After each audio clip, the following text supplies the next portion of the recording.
ಸ್ನೇಹಿತರೆ, ನಾವು ಇವತ್ತು ಗೂಗಲ್ ಕ್ರೋಮ್ ಬಗ್ಗೆ ತಿಳ್ಕೊಳ್ಳೋಣ. ಈ ಗೂಗಲ್ ಕ್ರೋಮ್ ಅನ್ನೋ ಒಂದು ಬ್ರೌಸರು, ಇದರ ಒಂದು ಸೆಟ್ಟಿಂಗ್‌ಗಳು ಏನೇನು? ಇದು ಯಾವಾಗ ಜಾರಿಗೆ ಬಂತು? ಮತ್ತೆ ಇದರಲ್ಲಿ ಬರುವಂತಹ ಈ ಸೆಟ್ಟಿಂಗ್‌ಗಳು ನಮ್ಮ ಒಂದು ಸೈಬರ್ ಅಟ್ಯಾಕ್ ಆಗೋದ್ರಿಂದ ಉಳಿಯೋದು ಹೇಗೆ? ಎಂಬುದರ ಬಗ್ಗೆ ಸಂಪೂರ್ಣವಾದಂತಹ ಮಾಹಿತಿಯನ್ನು ನೋಡ್ಕೊಳ್ಳೋಣ. ಮೊದಲನೇದಾಗಿ ಇದು ಗೂಗಲ್ ಕ್ರೋಮ್‌ನ ಒಂದು ಹಿನ್ನೆಲೆ ಮಾಹಿತಿಯನ್ನು ತಿಳ್ಕೊಳ್ಳೋಣ. ಸ್ನೇಹಿತರೆ, ಗೂಗಲ್ ಕ್ರೋಮ್ ಅನ್ನೋದು ಒಂದು ವೆಬ್ ಬ್ರೌಸರ್. ಯಾರ್ದಿದು? ಗೂಗಲ್‌ದವ್ರದು. ನೋಡಿ ಇಲ್ಲಿ ಹೇಳಿದ್ದಾರೆ ನೋಡಿ. Chrome is a free internet browser officially released by Google. Google ಕಡೆಯವರಿಂದ ಅಧಿಕೃತವಾಗಿ ಬಿಡುಗಡೆ ಮಾಡಿರುವಂತಹ ಒಂದು ಫ್ರೀ ವೆಬ್ ಬ್ರೌಸರ್ ಕ್ರೋಮ್. ಇದು ಯಾವಾಗ ಬಂತಪ್ಪ ಅಂತಂದರೆ ಡಿಸೆಂಬರ್ 11, 2008 ಇದಕ್ಕೆ ಪರಿಚಯ ಮಾಡ್ತಾರೆ. ಇದು ಯಾವುದು? ಗೂಗಲ್ ಕ್ರೋಮ್ದು. ಇದು ಏನೇನು ಫೀಚರ್ಗಳಿದೆಯಪ್ಪ ಅಂತಂದರೆ synchronisation feature with Google service. ನೀವು ಒಂದು ಗೂಗಲ್ ಅಕೌಂಟನ್ನು, ಜಿಮೇಲ್ ಅಕೌಂಟನ್ನು ಹೊಂದಿದ್ರೆ ಅದ್ರ ಜೊತೆಗೆ ಯಾವ ಫ್ರೀ ಆದಂಥ ಸರ್ವಿಸನ್ನು ನೀವು ಗೂಗಲ್ ಪ್ರೊವೈಡ್ ಮಾಡುತ್ತೆ ನಿಮಗೆ, ಅದನ್ನೆಲ್ಲ ಇದರಲ್ಲಿ ಸಿಂಕ್ರನೈಸ್ ಆಗಿ ಬಳಸಬಹುದು.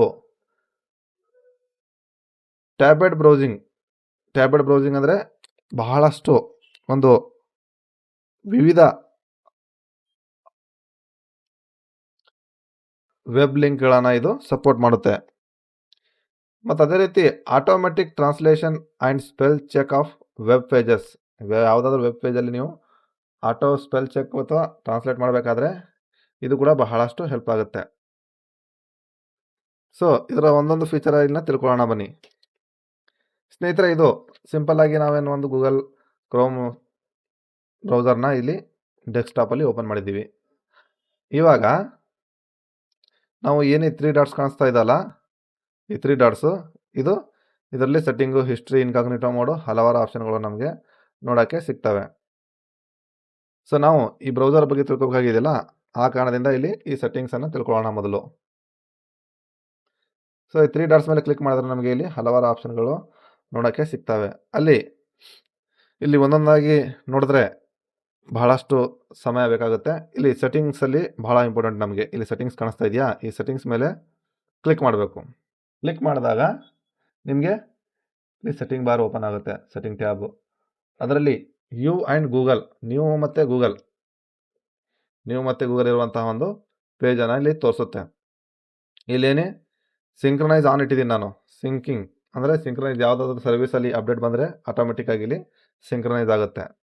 ಇಲ್ಲಿ ಯು ಆ್ಯಂಡ್ ಗೂಗಲ್ ಇದೆಯಲ್ಲ, ಇಲ್ಲಿ ಈ 4 ಏನು ಸೆಟ್ಟಿಂಗ್ಗಳು ಕಾಣಿಸ್ತಾ ಇದ್ದಾವಲ್ಲ, ಇವಿಗೆ ನಿಮ್ಮ ಪ್ರೊಫೈಲನ್ನು ಇಲ್ಲಿ ಮ್ಯಾನೇಜ್ ಮಾಡ್ಬೋದು, ಗೂಗಲ್ ಅಕೌಂಟನ್ನು ಮ್ಯಾನೇಜ್ ಮಾಡ್ಬೋದು. ಗೂಗಲ್ ಅಕೌಂಟ್ ಬಗ್ಗೆ ನೋಡಿಲ್ಲ ಅಂತಂದರೆ ವಿಡಿಯೋಗಳು ಡಿಸ್ಕ್ರಿಪ್ಷನಲ್ಲಿ ಲಿಂಕ್ ಕೊಟ್ಟಿರ್ತೀನಿ, ಪ್ಲೇಲಿಸ್ಟು. ನಿಮ್ಮ ಗೂಗಲ್ ಅಕೌಂಟನ್ನು ಯಾವ ರೀತಿಯಾಗಿ ಸೆಕ್ಯೂರ್ ಮಾಡೋದು, 2 ಸ್ಟೆಪ್ ಅಥೆಂಟಿಕೇಷನು, ನೇಮ್ ಚೇಂಜ್ ಮಾಡೋದು ಹೆಂಗೆ, ಸಂಪೂರ್ಣವಾದಂತಹ ಮಾಹಿತಿಯನ್ನು ಕೊಟ್ಟಿದ್ದೀನಿ. ಅಲ್ಲಿ ಹೋಗಿ ನೀವು ನೋಡ್ಬೋದು. ಇಲ್ಲಿ profile, customise your Chrome profile, ಇದ್ರ ಮೇಲೆ ಕ್ಲಿಕ್ ಮಾಡಿ ನೋಡೋಣ. ಇವಾಗ ನೋಡಿ, ಇಲ್ಲಿ ಏನು ಕಲರ್ ಕಾಣಿಸ್ತಾ ಇದೆಯಾ ನಿಮಗೆ ಮೇಲ್ಗಡೆ ಈ ಟಾಪಲ್ಲಿ? ಈ ಕಲರನ್ನು ನಾವು ಇಲ್ಲಿಂದನೇ ಚೇಂಜ್ ಮಾಡ್ಬೋದು.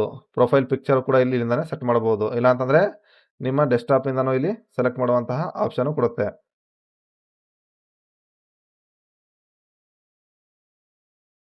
ಇದು ಗೂಗಲ್ ಕ್ರೋಮ್ನಲ್ಲಿ ಸೆಟ್ಟಿಂಗಲ್ಲಿ ಬರುವಂಥ ಮೊದಲನೇ setting, you and Google. Important bookmarks, ನೀವೇನಾದರೂ ಬುಕ್ ಮಾರ್ಕ್ಸ್ ಮಾಡಿದ್ದರೆ ಇಲ್ಲಿ ಅದು ಶೋ ಆಗುತ್ತೆ. ಮೈಕ್ರೋಸಾಫ್ಟ್ ಎಡ್ಜು, ಎಲ್ಲಿಂದಲಾದರೂ ನೀವು ಈ ಅಕೌಂಟಿಂದ ಲಾಗಿನ್ ಆಗಿದ್ದರೆ ಆ ಅಕೌಂಟಿಂದ ಇಲ್ಲಿ ಬುಕ್ ಮಾರ್ಕ್ಗಳು ಇಂಪೋರ್ಟ್ ಆಗ್ತವೆ. ಸೊ ಇವತ್ತು ಯು ಆ್ಯಂಡ್ ಗೂಗಲ್ ಸೆಟ್ಟಿಂಗನ್ನು ನಾವು ನೋಡಿದ್ವಿ. ಇದರಲ್ಲಿ ಕಸ್ಟಮೈಸ್ ಯುವರ್ ಕ್ರೋಮ್ ಪ್ರೊಫೈಲು ಮತ್ತು ಗೂಗಲ್ ಮ್ಯಾನೇಜ್ ಅಕೌಂಟು, ಇದ್ರ ಮೇಲೆ ಕ್ಲಿಕ್ ಮಾಡಿದ್ರೆ ನೋಡಿ ಸ್ನೇಹಿತರೆ, ಅಕೌಂಟ್ಗೆ ಡೈರೆಕ್ಟಾಗಿ ರಿಡೈರೆಕ್ಟ್ ಆಗುತ್ತೆ. ಇಲ್ಲಿ ಇದರ ಬಗ್ಗೆನೇ ಸಂಪೂರ್ಣವಾದಂತಹ ಒಂದು ಪ್ಲೇಲಿಸ್ಟ್ ಇದೆ.